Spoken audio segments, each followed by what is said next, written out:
Very good morning all my dear students. देखिए, जैसे जैसे एग्ज़ामिनेशन पास आ रहा है, चाहे वो नीट हो या आईआईटी हो या फिर बोर्ड एग्ज़ामिनेशन हो, दिल की धड़कनें बढ़ती जाती हैं और डर बहुत ज़्यादा बढ़ता जाता है। जिस बच्चे को रैंक चाहिए वो रैंक के लिए डरा हुआ है, जिसको सिलेक्शन चाहिए वो सिलेक्शन के लिए डर रहा है कि सिलेक्शन होगा या नहीं होगा। कभी उसको पहले से बेटर टीचर मिल जाते हैं तो एक तरफ उम्मीद जाग रही होती है सिलेक्शन की, और कहीं उसके टीचर पहले से ख़राब मिल जाते हैं तो वो परेशान होता है। दुनिया भर का प्रेशर। तो देखिए, थोड़ा दर्द यानी कि प्रेशर ज़रूरी होता है, लेकिन हद से ज़्यादा अगर आप डरें तो जो सिलेक्शन हो रहा है वो भी नहीं होगा। आप देखिए, जब आप पेपर देंगे और उसका रैंक आएगी, इवैल्यूएट होंगे मार्क्स, तो आपका सिलेक्शन हुआ और सपोज़ 10 नंबर कम रह गए, 10 नंबर कम यानी कि गवर्नमेंट कॉलेज मिलने से, तो उसमें आप ज़रूर सोचेंगे कि काश मैं उसमें ज़्यादा डरा नहीं होता और अपने ऊपर भरोसा मैंने दिखाया होता, तो थोड़ी मैंने ज़्यादा पढ़ाई कर ली होती। क्योंकि रोज़ तो डरने में ही 1-2 घंटे चले गए, और वो डर डर के पढ़ाई अच्छी पढ़ाई नहीं होती। इसका मतलब बहुत नुकसान हो चुका होता है। तो ये बाद में आप रियलाइज़ करें। मेरे पास बहुत ऐसा एक्सपीरियंस रहा है, तो मैं आपको पहले ही बता रहा हूँ इस बात को कि ऐसा मत करिए। अब डर कम कैसे होगा, क्योंकि बातें करना बहुत आसान होता है, लेकिन जब खुद पे बीतती है ना तो समझ में आता है कि असली मुद्दा क्या है। क्योंकि यहाँ से बात करना, मुझे तो जितने एग्ज़ामिनेशन थे मैंने क्वालिफाई किए और मैं बैठा हुआ हूँ यहाँ पर। जो बच्चा इस समय पेपर दे रहा है, देने वाला है, वो कहता है कि भाई मुझसे पूछे, तो मैं आपको बताऊं कि ये डर सबको है। सबके पास इस तरह का डर आता है। तो आप अगर ये सोच रहे हैं कि अकेले आप डर रहे हैं, नहीं, बस बात इस बात की है कि कोई ज़्यादा डर रहा है और कोई कम डर रहा है। जिसकी रैंक आती है वो भी हल्का हल्का डरता है, लेकिन वो 10-15 दिन में एक बार डरता है, और कोई एक दिन में 10-15 बार डरता है। बात इस बात की आप कितना ज़्यादा डर रहे हैं। क्योंकि पढ़ाई के लिए प्रेशर डर ज़रूरी है, लेकिन हद से ज़्यादा डर प्रेशर, अपने आप को प्रेशराइज़ करोगे तो पढ़ाई ठीक से नहीं हो पाएगी। मुद्दा इस बात का है कि उतना डर काफ़ी है जिससे पढ़ाई हो जाए। अगर पढ़ाई से आप दूर जा रहे हैं डर के, या पढ़ाई नहीं कर पा रहे हैं ठीक से, रो रो के कर रहे हैं, तो वो डर अच्छा नहीं है।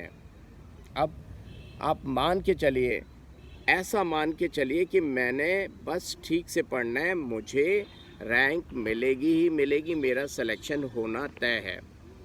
अब बहुत से बच्चे सेलेक्ट तो हो रहे हैं बट रैंक के लिए। अच्छा, कुछ बच्चे सोच रहे होंगे कि भाई मेरा सिलेक्शन भी होगा कि नहीं होगा। तो मैं आपको बता दूं, आप तैयार रहिए। ज़्यादा से ज़्यादा क्या होगा कि आपको एमबीबीएस नहीं मिला, एमबीबीएस नहीं मिला, बीडीएस मिला। BDS is very good. तो आप मेहनत करोगे तो आपको एमबीबीएस ही मिल जाएगा, क्योंकि इतने नए गवर्नमेंट कॉलेज खुलने वाले हैं, इतनी सारे, और प्राइवेट में भी आपको 50% गवर्नमेंट फीस पे एडमिशन मिलने वाला है। तो डेफिनेटली आप मेहनत करिए, आपको एमबीबीएस, गवर्नमेंट सीट, आईआईटी सब मिलेगा। और बोर्ड्स के लिए मैं टर्म 2 के बच्चों को बता दूं कि डेफिनेटली आप ने ठीक से लिखना है, क्योंकि आप पढ़ाई तो अच्छी करते ही हैं, पढ़ाई को बस वहाँ पे जाके ठीक से रिप्रेजेंट करना है। डेफिनेटली आपको फुल मार्क्स मिलेंगे और उसको कोई रोक नहीं सकता। ठीक है। हाँ, कुछ बच्चों के पास कॉम्पिटिटिव एग्ज़ाम की बात करूं तो वो 1 बार, 2 बार, 3 बार ड्रॉप कर चुके हैं, और जो बच्चे कई बार ड्रॉप कर चुके हैं उनको डर, जाहिर सी बात है, हद से ज़्यादा लगता है कि अगर इस बार नहीं हुआ तो फिर मम्मी पापा छोड़िए, मैं खुद भी दोबारा तैयारी नहीं कर सकता या नहीं कर सकती। तो बच्चा, एक बात ध्यान रखिए, आपकी पढ़ाई कभी बर्बाद नहीं जाएगी। अभी मेरे पास फ़ोन आया था कल बच्चे का कि सर मैं बायोटेक से एमएससी कर रहा हूँ, एक्सेल। तो बायोटेक में भी आपने जो पढ़ाई की थी उसमें वो इसमें काम आएगी। क्या आप मेरी बात समझ रहे हैं कि पढ़ाई कभी बेकार नहीं जाती। और सच बताएं कि अगर सब MBBS ही, देखिए डर को कैसे भगाएंगे आप ऐसे मानिए सब बच्चे MBBS और IIT कर लेते तो IAS PCS कौन बनता। कुछ बच्चे ये एग्ज़ामिनेशन से ग्रेजुएट होने के बाद फिर देते हैं UPSC का एग्ज़ाम। कुछ बच्चे बायोटेक में चले जाते हैं, कुछ आर्ट साइड ले लेते हैं, तो वो सिविल सर्विसेज का एग्ज़ाम क्वालिफाई करते हैं UPSC का, और आप देखते हैं उनका रुतबा कितना होता है। तो आपकी मेहनत कभी भी बेकार नहीं जाएगी। ये है प्लान B, जो आपके प्लान A के लिए हिम्मत जुटाएगा। अगर आपके पास कोई सॉलिड प्लान B होता है, वो प्लान A के लिए बहुत मजबूती देता है, क्योंकि आपके डर को वही भगाता है। आप देखिए कई बार आप देखते हैं कि थोड़ा मस्त रहने वाले बच्चे का सिलेक्शन ईज़िली हो जाता है। आप देखते हैं आपके पड़ोस में वो तो इतना मस्त रहता था, उसका हो गया, मेरा नहीं हुआ, क्योंकि वो डर को भगाता था। और उसके पास हमेशा प्लान B रहता है कि चलो ठीक है, इट्स ओके यार, मैं मेहनत पूरी करूँगा, बाकी ये नहीं हुआ तो मैं ये कर लूँगा। तो कई लोग बहुत ईज़िली MBBS या IIT में चले जाते हैं। कुछ लोग रोते रहते हैं। अप्रोच बदलिए। जब आपके पास प्लान B होता है तो आप प्लान A के लिए बहुत शिद्दत से मेहनत करते हैं, डर के मेहनत नहीं करते कि something is there in your hands. तो आप डेफिनेटली उस बात पे बहुत ईज़िली चलेंगे, राइट।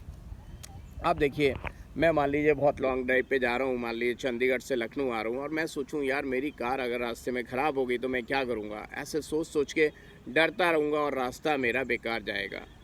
ज़्यादा से ज़्यादा क्या होगा यार, कार ख़राब हो जाएगी, रास्ते में रोकेंगे, बैठ जाएंगे। अब खाना खाने के लिए पैसे तो हैं ही ना उतने, बस इससे ज़्यादा क्या होगा। कार को लॉक कर देंगे, बस पकड़ेंगे, घर आ जाएंगे भाई, इससे ज़्यादा क्या होगा। तो इसके लिए अगर आप तैयार हैं तो आप उस रास्ते को बहुत अच्छे से एंजॉय करके आप अपनी मंजिल तक पहुंचेंगे। और डरते रहे, हाय अगर टायर पंचर हो गया, भगवान कसम सोचते हैं तो टायर पंचर हो ही जाता है, कई बार ऐसा मैंने देखा है। तो हमें टायर पंचर के बारे में नहीं सोचना है, होगा तो देखा जाएगा, जैक लगाएंगे भाई, स्टेपनी है ही, स्टेपनी को वहाँ ठीक रखना है। कि टायर तो पंचर कभी भी हो सकता है, ना हो दैट्स अनदर थिंग, लेकिन स्टेपनी है तो आप डरेंगे नहीं। और अक्सर मैंने देखा है कार पंचर भी नहीं होती है, right. So all the best, डर से दूर रहिए और रैंक आपकी होगी, ठीक है। और आपको मेरी कोई ज़रूरत है, आप मुझे कमेंट सेक्शन में ज़रूर लिख कर बताएं। So I am always here with you, magical chemistry guru HSP, okay. Chemistry king mister HSP Singh.